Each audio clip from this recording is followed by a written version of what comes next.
नमस्कार, स्वागत है आपका। आप देख रहे हैं भारत एक्सप्रेस और मैं हूं आनंद विजय सिंह। आज भारत एक्सप्रेस की टीम चाय पर चर्चा के लिए गया संसदीय क्षेत्र में है। गया संसदीय सुरक्षित क्षेत्र और यहां पर पहले चरण में मतदान है और सीधा मुकाबला यहां पर है एनडीए और इंडिया गठबंधन के बीच। जीतन राम मांझी पूर्व मुख्यमंत्री एक बार फिर से यहां से चुनाव मैदान में हैं और उनके सामने हैं कुमार सर्वजीत आरजेडी के महागठबंधन या इंडिया गठबंधन जो भी कहिए। लोगों का अपना यहाँ पर मिजाज है और अपने इस मिजाज के साथ इस चुनाव में वोट के लिए वो तैयार भी हैं। लेकिन चलिए, चाय पर चर्चा जब होती है तो हर बात सामने आती है कि क्या उनके अंदर है, क्या उन लोगों ने एक्सपेक्ट किया था और उनके एक्सपेक्टेशंस को उनके जो सांसद हैं उन्होंने कितना पूरा किया है। 2019 में एनडीए की तरफ से जनता दल यूनाइटेड के विजय मांझी यहाँ से चुनाव जीते थे और इस बार ये हम के पास आया है सीट और जीतन राम मांझी को एनडीए ने अपना उम्मीदवार बनाया है।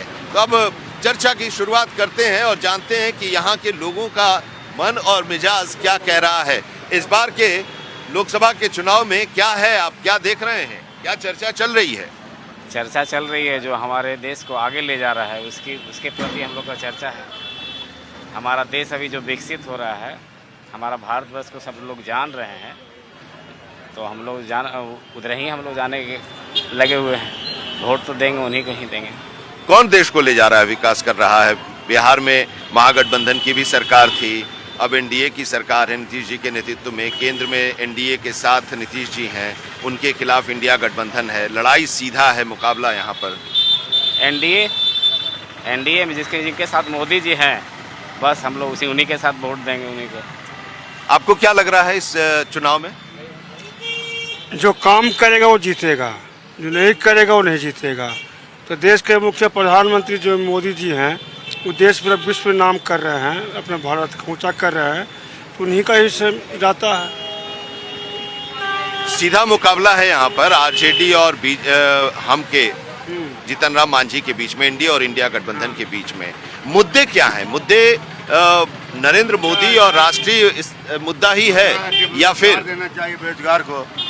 मुद्दा यही है सर कि हम लोग को जनता से अनुरोध है कि प्रधानमंत्री मोदी जी से अनुरोध है जो रोजगार के बात करे, खाली रोजगार के बात नहीं करते, खाली बेरोजगार के बात करते नहीं है। खाली रोजगार देने के लिए खाली करते हैं, बेरोजगार को दूर करते नहीं हैं।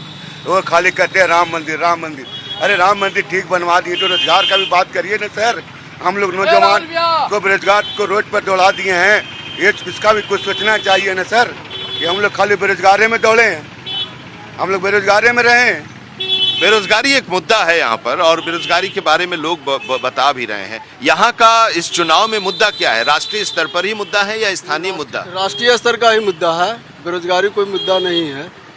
मुद्दा ही राष्ट्रीय स्तर का है। जीतेगा तो मोदी सरकार ही जीतेगी, उसके अलावा कोई नहीं जीतेगा। यहाँ पर जो अब तक सांसद रहे हैं, जो भी पार्टियाँ जीतती रही हैं, उन लोगों से यहाँ के लोगों का कोई कनेक्शन रहा? नहीं, कोई कनेक्शन नहीं। ये जीतन राम मांझी गया के लिए सफिशेंट उम्मीदवार है, जीतेगा यही जीतेगा और अच्छी वोट से जीतेगी। ये जीतन राम मांझी अच्छी वोट से जीतेगी।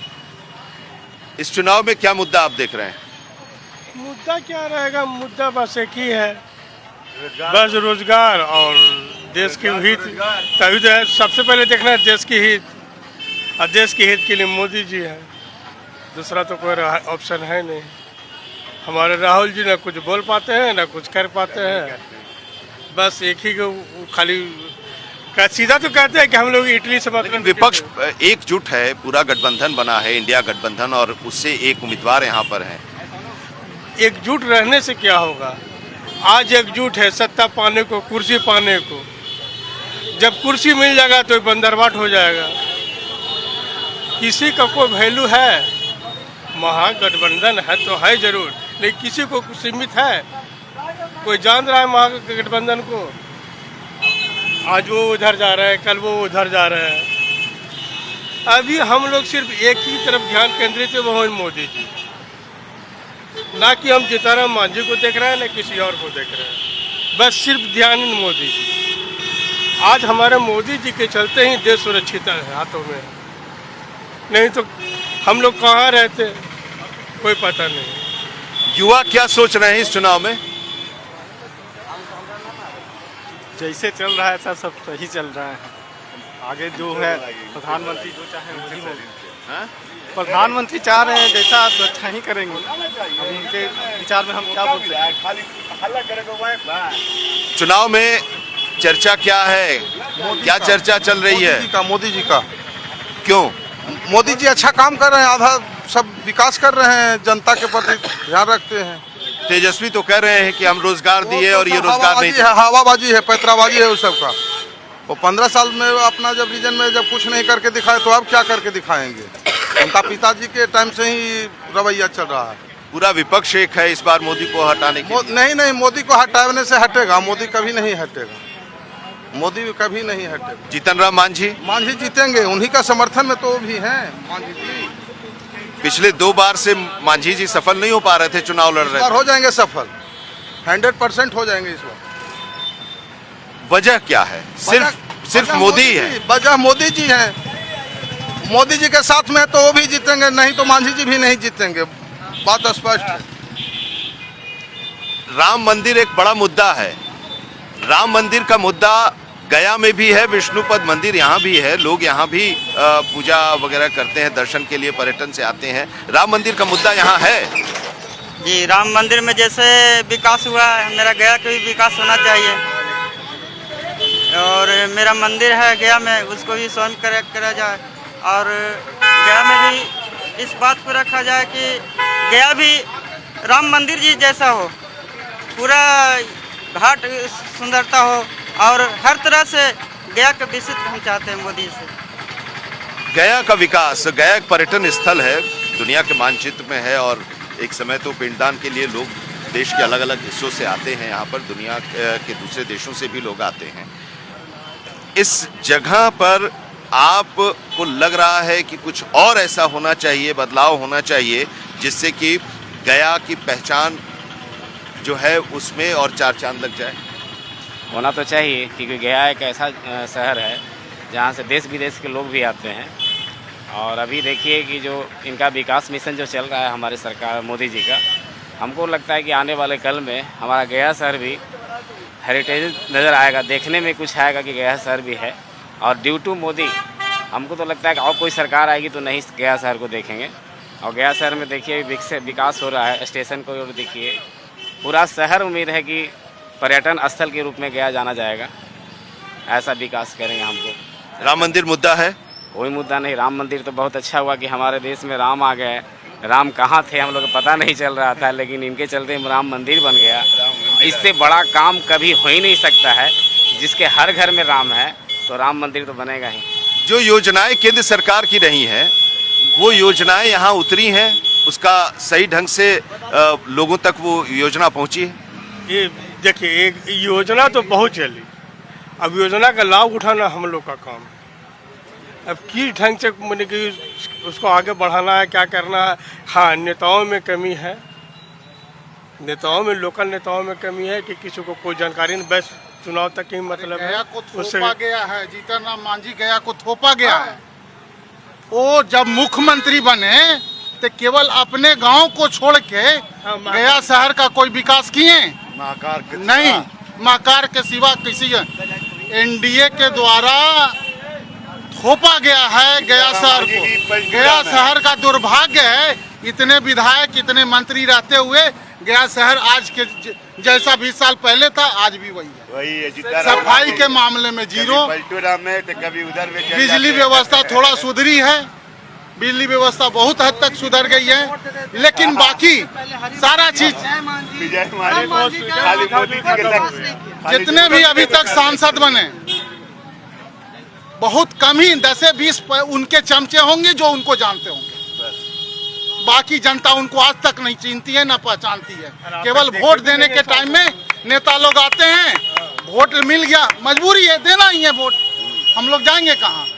बहुत ज्यादा आवाज उठाइएगा, 2 FIR आप पर हो जाएगा, चलिए अंदर, जाइए ईडी के साथ, चलिए अंदर।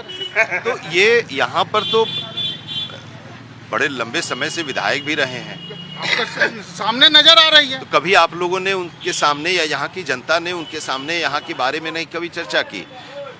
सब लोग तो यहीं के हैं, लोकल ही हैं, जो चुनाव जीत रहे हैं या जो चुनाव हार रहे हैं। वो जनता के बीच में कब जाते हैं? जनता के यहाँ किसी के जनता के यहाँ इनका सहयोगी के यहाँ जन्मदिन हो, मरनी हो, छठियार हो, सतैसा हो, उसमें जाते हैं। अच्छा एक चीज बताइए, आप आप ये रेस्ट हाउस से आप अपने घर जाते हैं, उस बीच में ये मेन रोड पड़ती है। आप मेन रोड की स्थिति देख लीजिए। आप अंधे हैं? नहीं दिखाई देता है? जनता जब बोलेगा तभी जानेंगे। इतना पानी लगता था इस रोड में। आप अंधे हैं? नहीं दिखाई देता है? आप जनता के प्रतिनिधि हैं। रोड पर गोबर फेंका रहता है, आप आंख मूंद के तो नहीं चलते हैं। आप 7 टर्म से विधायक हैं, आपने क्या किया? यहाँ से आप चांदचूरा मोड़ से गोलबीघा मोड़ तक चले जाइए, पोल पर ढंग से लाइट नहीं जलती है। क्या है? क्या है? फंड आता है, नगर निगम फंड अलॉट करता है। हमको तो सबसे अच्छा मोहन जी लगते हैं। अब जरा स्थानीय पत्रकार जो हैं उन लोगों से जरा उनसे भी हम समझते हैं कि गया संसदीय क्षेत्र में को लेकर किस तरह की चर्चा है यहाँ पर। प्रदीप जी जरा ये बताइए, गया का ये चुनाव इस बार का कैसा है, मुद्दे क्या है? जी बिल्कुल, देखा जाए तो इस बार जबरदस्त कांटे की टक्कर है। एक तरफ महागठबंधन से राजद के जो प्रत्याशी है कुमार सुरजीत है, वहीं दूसरी तरफ जीतनराम मांझी जो कि एनडीए के प्रत्याशी हैं, और दोनों का राजनीतिक बैकग्राउंड देखा जाए तो काफ़ी मजबूत है। जीतनराम मांझी कई बार विधायक रहे, मंत्री रहे और मुख्यमंत्री पद तक गए। वहीं दूसरी तरफ जो उनके सामने खड़े हैं वो नेता प्रतिपक्ष भी रहे हैं, मंत्री भी रहे हैं कुमार सुरजीत, और उनके पिताजी गया से सांसद भी रहे हैं। और इस बार वे स्वयं जो उनके पुत्र हैं कुमार सुरजीत, वे सांसद के लिए चुनाव लड़ रहे हैं। अब जो समस्या यह गया शहर की बात करें तो गया शहर के कई क्षेत्र हैं जो नक्सल प्रभावित है। बेरोजगारी मुख्य समस्या है। जितने कल कारखाने यहाँ लगने चाहिए ऐसा कुछ नहीं है। बोधगया की पहचान जो है वो अंतर्राष्ट्रीय पर्यटक स्थल पर है। करीब 200 से 300 से विदेशी मोनेस्ट्री यहाँ पर है, फिर भी जितनी लोगों को यहाँ रोजगार मिलनी चाहिए, जो डेवलपमेंट होना चाहिए वो नहीं है। अगर ये चुनाव की बात करें तो काफ़ी कांटे की टक्कर है। यहाँ के लोग भी जो है वो चाहते हैं कि ऐसा प्रतिनिधि हो जो क्षेत्र का विकास करे। जी, लोग चाहते हैं कि ऐसा प्रतिनिधि हो जो क्षेत्र का विकास करें, लेकिन अब सवाल ये है कि एक नाराज़गी भी है। वोट तो देते हैं, लेकिन वोट देने के बाद जो एक्सपेक्टेशन है, जो उम्मीदें हैं, वो उम्मीदें पूरी नहीं हो पाती, नाराज़गी है। हमारे साथ जो ये भाई साहब हैं, ये भाजपा या एनडीए गठबंधन के समर्थक हैं, जो इनकी बातों से लग रहा है। अब देखिए, आप कह रहे हैं कि विकास हो रहा है, नरेंद्र मोदी के नाम पर वोट मिल रहा है, नरेंद्र मोदी के नाम पर लोग वोट दे भी रहे हैं, और उनके नाम पर जिनको वोट दिया जा रहा है वो चुनाव जीत भी रहे हैं। लेकिन लोगों की तो उम्मीदें हैं, और वो उम्मीदें भी तो पूरी होनी है स्थानीय स्तर पर भी। लोगों की उम्मीदें भी पूरी होगी और हो भी रही है। आप देख रहे होंगे, कहने का अर्थ है जितने लोग बेरोजगार हैं बोल रहे हैं कि रोज़गार चाहिए। इतना अच्छा स्किल हमारे सरकार दे चुकी है कि आप पैसा निकालिए, रोज़गार कीजिए। पढ़ने वाले लोगों को नौकरी मिल रही है। लग रहा है कि रोज़गार एक मुद्दा बना है, लेकिन ऐसा तो नहीं है कि रोज़गार एक मुद्दा बना हुआ, लेकिन आने वाले कल में रोज़गार भी निकलेगा। लेकिन स्कीम्स जो हैं, उस स्कीम्स को धरातल पर उतरना है, और उस स्कीम्स के बारे में लोगों को जो है उसके बारे में भी जानकारी देनी है, क्योंकि अगर नहीं है तभी तो ये सवाल उठ रहा है। पैसा मिल पा रहा है, जानकारी मिल रही है, बैंक पैसा मिल पा रहा है। बैंकों द्वारा योजना के नाम पर जो पैसे अलॉटमेंट हुई है गवर्नमेंट के द्वारा, क्या बैंकों के द्वारा बिना कमीशन के मिल पा रहा है? नहीं, पहले 5% कमीशन, 5% या 15% के बाद। ठीक है, ये एक समस्या है, और इसके बारे में जरूर पार्टियों को और सरकार के और प्रशासन के लोगों को ज़रूरत है। लेकिन एक स्थानीय समस्या जिसकी बात अभी कर रहे थे, सड़क की बात भी कर रहे थे, बरसात में पानी लग जाता है इधर के। यहाँ पर जो ठेकेदार है, भारत देश की आबादी 140 करोड़ है, ठीक है। इसमें 3 प्रमुख व्यक्ति होते हैं जो ये 140 करोड़ आबादी को चलाते हैं। पहला होता है प्रधानमंत्री, जो पूरा देश का मालिक है। दूसरा होता है मुख्यमंत्री, जो अपना राज्य का मालिक है, अपना राज्य में जो जनहित काम करे, चाहे हित वाला काम करे, वो मालिक है। तीसरा आगे आपको जिला अधिकारी, जो डीएम मालिक होता। ये तीनों अगर चाह लेंगे तो राम राज तो कब का आ चुका था, राम को आने से क्या होगा।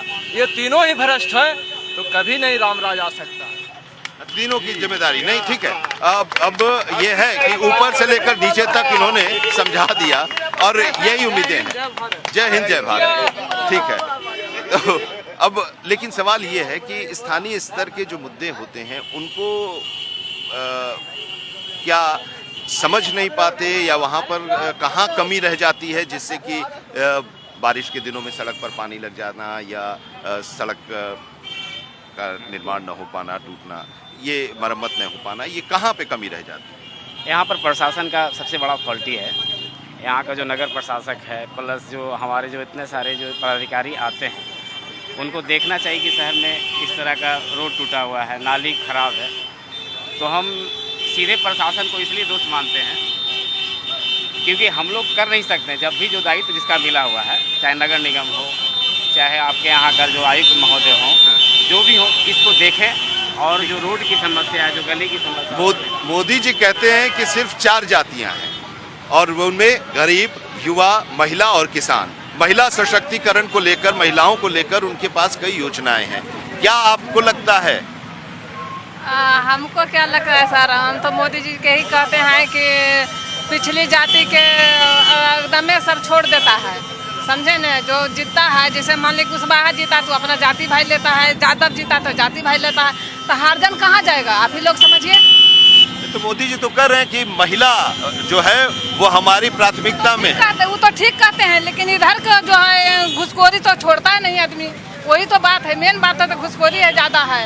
अपने जातीय भाई में लगल रहता है, जैसे नाई है, धोबी है, बड़ी है, छोटा छोटा जाति के एकदम में फेंक देता है। वोट तो सब मिल के देते हैं ना सर, ये नहीं कि वोट खाली 2 ही जाति देता है और कुशवाहा देता है, यादव देता है और पिछला जाति भी नहीं देता। अगर पिछला जाति नहीं चाहेंगे 10 गो जात तो सरकार जीत जाएंगे 2 गो जाति से।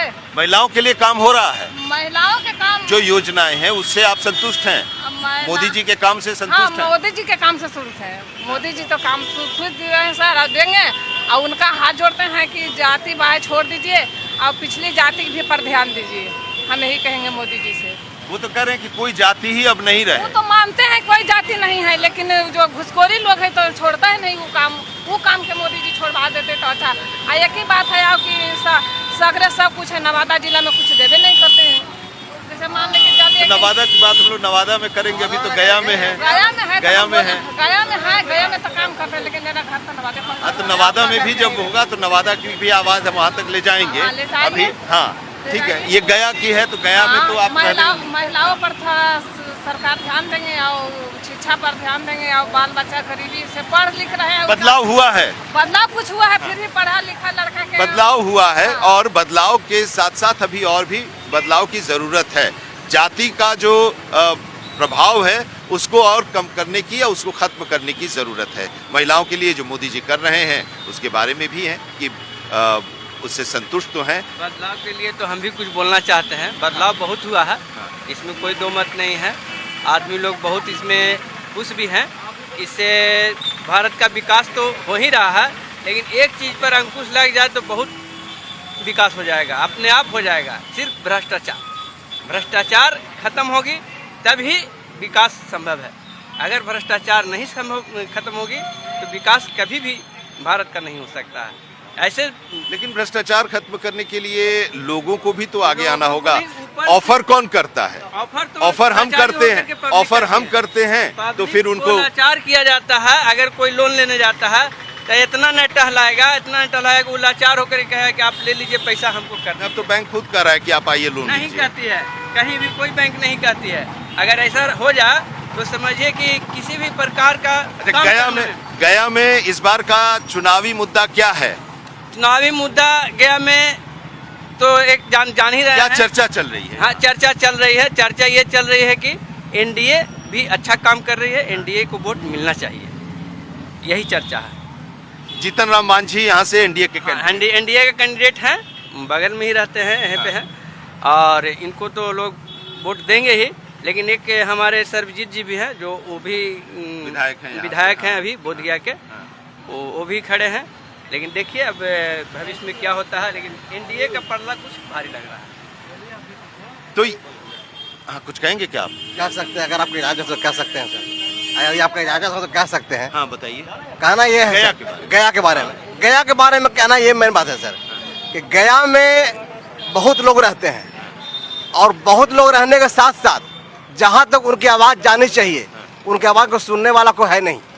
गरीब का तो आवाज़ दबा दिया जाता है। अब तो मोदी जी तो कह रहे हैं कि गरीब ही है हमारे। ठीक है, मोदी जी को कहिए रहे हैं, मोदी जी को अपना काम से मतलब है कि वोट ले लेना है, लेकिन गरीब की आवाज़ को सुनने वाला तो कुछ होना चाहिए ना। तो गरीब की आवाज़ कौन सुनता है? सब तो बोलते ही कोई नहीं सुनता है सर, सब बड़ा लोग आवाज़ सुनता है। गरीब कहता है, गरीब की आवाज़ दबा दिया जाता है और बड़ा आदमी की आवाज़ फैला दिया जाता है। आजकल तो गरीबों की आवाज़ सुनी जा रही है। कोई नहीं भैया, गरीब गरीब रह जाएगा, अमीर अमीर हो जाएगा। आवाज़ अगर जाता तो गरीब अमीर नहीं बनता। आज गरीब गरीब रह गया।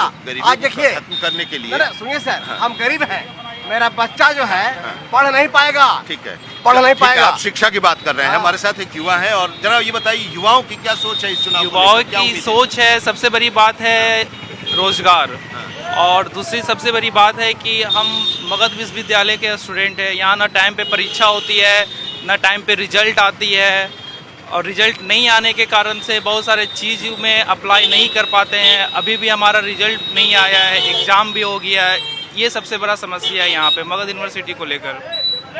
शिक्षा एक समस्या है और शिक्षा में कुछ कमियां अभी हैं। उन कमियों को दूर करने के लिए लोग ये कह रहे हैं और युवा हैं और जाहिर सी बात है स्टूडेंट हैं, तो उससे ही जुड़ा इनका कंसर्न भी होगा। अब गया संसदीय क्षेत्र है, पहले चरण का मतदान है। जीतन राम मांझी और कुमार सर्वजीत के बीच यहाँ मुकाबला है, लेकिन नरेंद्र मोदी और केंद्र सरकार के काम को लेकर लोग संतुष्ट भी हैं, लेकिन ये भी कह रहे हैं कि इसमें और भी होना चाहिए और स्थानीय स्तर पर जो प्रतिनिधि यहाँ से जीत कर जाते हैं उन लोगों की जिम्मेदारी जो है उस जिम्मेदारी को उन्हें समझना चाहिए और उस जिम्मेदारी का निर्वहन भी करना चाहिए। चाय पर चर्चा के लिए अभी इतना ही।